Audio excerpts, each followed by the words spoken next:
Assalamu alaikum students. Okay, now it's the time for the learning starts English pre-level 2 for the playgroup class. Open your book, page number 3. Yes, tell me now by yourself that what is this? Yes, this is letter A. This is letter A. A for anchor, A for astronaut. Okay, now what you have to do, you will see and learn how to write A. Okay, start from this dot. Okay, you will start from this dot. Your pencil must be sharpened. Okay, like this.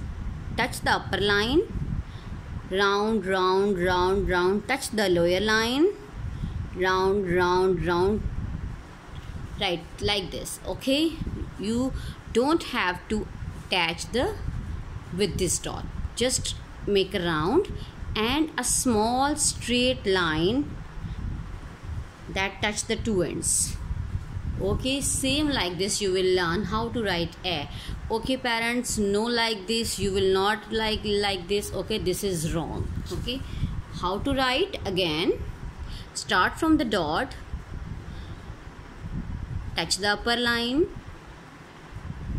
touch the lower line like this, and a straight line. Okay, the ends must be joined. Okay, one more for my students. Touch the upper line, round, round, round, round, lower line, and a straight line. Okay, same like this you will complete the page and learn the pattern of writing an A.